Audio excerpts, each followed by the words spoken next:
ओ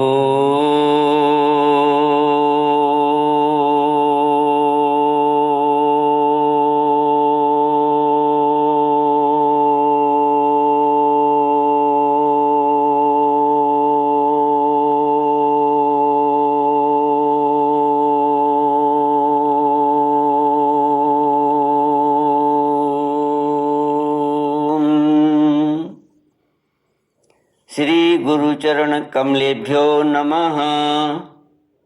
श्री गणेशाय नमः। श्री सरस्वत्यै नमः। श्री विष्णवे नमः। श्री कृष्ण गोविंद हरे मुरारे, हे नाथ नारायण वासुदेव। श्री कृष्ण गोविंद हरे मुरारे, हे नाथ नारायण वासुदेव। ओम नमो भगवते वासुदेवाय। ओम नमो भगवते वासुदेवाय।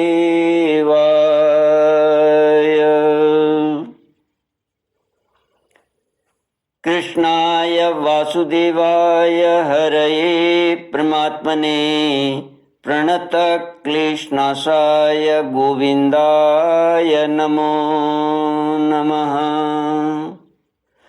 सच्चिदानन्दरूपाय विश्वोत्पत्त्यादिहेतुवे तापत्रयविनाशाय श्रीकृष्णाय वयं नमः।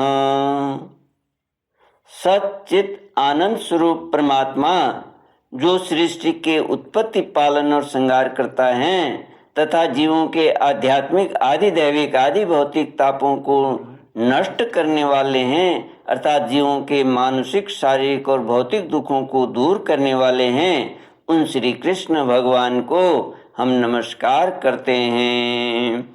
श्री कृष्ण गोविंद हरे मुरारे, हे नाथ नारायण वासुदेव। श्रीमद् भागवत प्रथम स्कंद सप्तमोध्याय श्लोक 29 से। सूत उवाच श्रुत्वा भगवता प्रोक्तम फाल्गुन परवीरः स्पृष्ट्वापस्तं परिक्रम्य ब्राह्माय संददे। सहन्त्यान्योन्यं भुजयोः सहत्यान्योन्यमुभयोः तेजसी सरसंवृते आवृत्य रोदसी खं च ववृद्धातेर्कवन्निवत्। श्रीमद् भागवत प्रथम स्कंद 7वां अध्याय श्लोक 29 से। सूत जी कहते हैं, अर्जुन विपक्षी वीरों को मारने में बड़े प्रवीण थे। भगवान की बात सुनकर उन्होंने आचमन किया और भगवान की परिक्रमा करके ब्रह्मास्त्र के निवारण के लिए ब्रह्मास्त्र का ही संधान किया। वाणों से वेष्टित उन दोनों ब्रह्मास्त्रों के तेज प्रलयकालीन सूर्य एवं अग्नि के समान आपस में टकराकर सारे आकाश और दिशाओं में फैल गए और बढ़ने लगे। तीनों लोकों को जलाने वाली उन दोनों अस्त्रों की बढ़ी हुई लपटों से प्रजा जलने लगी और उसे देखकर सबने यही समझा कि यह प्रलय काल की सांवर्तक अग्नि है। उस आग से प्रजा का और लोगों का नाश होते देखकर भगवान की अनुमति से अर्जुन ने उन दोनों को ही लौटा दिया। अर्जुन की आंखें क्रोध से लाल लाल हो रही थीं। उन्होंने झपट कर उस क्रूर अश्वत्थामा को पकड़ लिया और जैसे कोई रस्सी से पशु को बांध ले वैसे ही बांध लिया। अश्वत्थामा को बलपूर्वक बांधकर अर्जुन ने जब शिविर की ओर ले जाना चाहा, तब उनसे कमल नयन भगवान श्री कृष्ण ने कुपित होकर कहा, अर्जुन, इस ब्राह्मणाधम को छोड़ना ठीक नहीं है, इसको तो मार ही डालो। इसने रात में सोए हुए निरपराध बालकों की हत्या की है।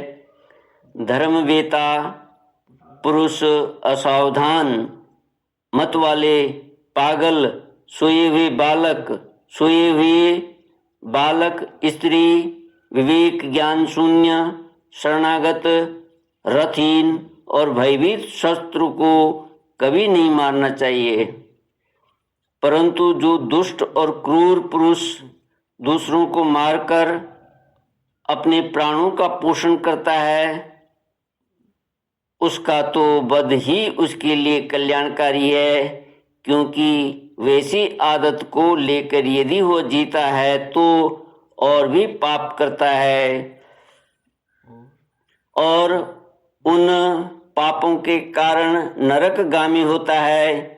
फिर मेरे सामने ही तुमने द्रौपदी से प्रतिज्ञा की थी कि मानवती, जिसने तुम्हारे पुत्रों का वध किया है उसका सिर मैं उतार लाऊंगा। इस पापी कुलांगार आतताई ने तुम्हारे पुत्रों का वध किया है और अपने स्वामी दुर्योधन को भी दुख पहुंचाया है, इसलिए अर्जुन इसे मार ही डालो। भगवान श्री कृष्ण ने अर्जुन के धर्म की परीक्षा लेने के लिए इस प्रकार प्रेरणा की, परंतु अर्जुन का हृदय महान था। यद्यपि अश्वत्थामा ने उनके पुत्रों की हत्या की थी, फिर भी अर्जुन के मन में गुरुपुत्र को मारने की इच्छा नहीं हुई। इसके बाद अपने मित्र और सारथी श्री कृष्ण के साथ वे अपने युद्ध शिविर में पहुंचे। वहां अपने मृत पुत्रों के लिए शोक करती हुई द्रौपदी को उसे सौंप दिया। श्री कृष्ण गोविंद हरे मुरारे, हे नाथ नारायण वासुदेव। द्रौपदी ने देखा कि अश्वत्थामा पशु की तरह बांधकर लाया गया है। निंदित कर्म करने के कारण उसका मुख नीचे की ओर झुका हुआ है। अपना अनिष्ट करने वाले गुरुपुत्र अश्वत्थामा को इस प्रकार अपमानित देखकर द्रौपदी का कोमल हृदय कृपा से भर आया और उसने अश्वत्थामा को नमस्कार किया। गुरुपुत्र का इस प्रकार बांधकर लाया जाना सती द्रौपदी को सहन नहीं हुआ। उसने कहा, छोड़ दो, इन्हें छोड़ दो, ये ब्राह्मण हैं, हम लोगों के अत्यंत पूजनीय हैं, जिनकी कृपा से आपने रहस्य के साथ सारे धनुर्वेद और प्रयोग तथा उपसंहार के साथ संपूर्ण शस्त्रों का ज्ञान प्राप्त किया है। वे आपके आचार्य द्रोण ही पुत्र के रूप में आपके सामने खड़े हैं। उनकी अर्धांगिनी कृपी अपने वीर पुत्र की ममता से ही अपने पति का अनुगमन नहीं कर सकी। वे अभी जीवित हैं। महाभाग्यवान आर्यपुत्र, आप तो बड़े धर्मज्ञ हैं। जिस गुरुवंश की नित्य पूजा और वंदना करनी चाहिए, उसी को व्यथा पहुंचाना आपकी योग्य कार्य नहीं है। जैसे अपने बच्चों के मर जाने से मैं दुखी होकर रो रही हूँ और मेरी आंखों से बार बार आंसू निकल रहे हैं, वैसे ही इनकी माता पतिव्रता गौतमी न रोए। इनकी माता पतिव्रता गौतमी न रोएं।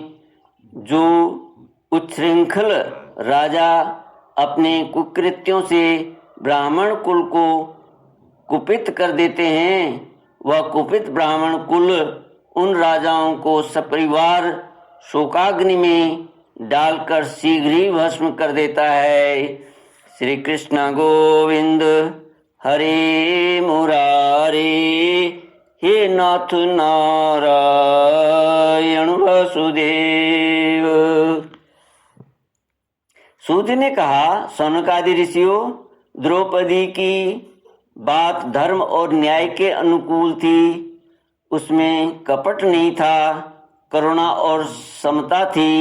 अतएव राजा युधिष्ठिर ने रानी के इन हित भरे श्रेष्ठ वचनों का अभिनंदन किया। साथ ही नकुल, सहदेव, सात्यकी, अर्जुन, स्वयं भगवान श्री कृष्ण और वहां पर उपस्थित सभी नर नारियों ने द्रौपदी की बात का समर्थन किया। उस समय क्रोधित होकर भीमसेन ने कहा, जिसने सूती हुई बच्चों को न अपने लिए और न अपने स्वामी के लिए बल्कि व्यर्थ ही मार डाला, उसका तो वध ही उत्तम है। भगवान श्री कृष्ण ने द्रौपदी और भीमसेन की बात सुनकर और अर्जुन की ओर देखकर कुछ हंसते हुए ऐसे कहा।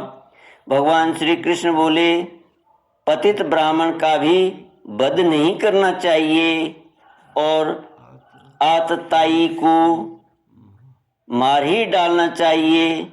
शास्त्रों में मैंने ही ये दोनों बातें कही हैं, शास्त्रों में मैंने ही ये दो बातें कही हैं, इसलिए मेरी दोनों आज्ञाओं का पालन करो।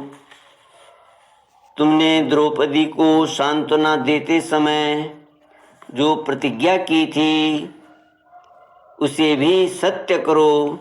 साथ ही भीमसेन, द्रौपदी और मुझे जो प्रिय हो वह भी करो। सूत जी कहते हैं, अर्जुन भगवान के हृदय की बात तुरंत ताड़ गए और उन्होंने अपनी तलवार से अश्वत्थामा के सिर की मणि उसके बालों के साथ उतार दी। बालकों की हत्या करने से वह श्रीहीन तो पहले ही हो गया था, अब मणि और ब्रह्म तेज से भी रहित हो गया। इसके बाद उन्होंने रस्सी का बंधन खोलकर उसे शिविर से निकाल दिया। मूंड देना, धन छीन लेना और स्थान से बाहर निकाल देना, यही ब्राह्मण अधमों का वध है। उनके लिए इससे भिन्न शारीरिक वध का विधान नहीं है। पुत्रों की मृत्यु से द्रौपदी और पांडव सभी शोकातुर हो रहे थे। अब उन्होंने अपने मरे हुए भाई बंधुओं की दाह आदि अंत्येष्टि क्रिया की। श्री कृष्ण गोविंद हरे मुरारे, हे नाथ नारायण वासुदेव। इति श्रीमद्भागवते महापुराणे पारमहंस्यां संहितायां प्रथमस्कन्धे द्रोणी निग्रहो नाम सप्तमोऽध्यायः। ओम पूर्णमद पूर्णमिदं पूर्णात् पूर्णमुदच्यते पूर्णस्य पूर्णमादाय पूर्णमेवावशिष्यते। ओम शांति शांति शांति। हरि ओम श्री गुरुभ्यो नमः। हरि ओम।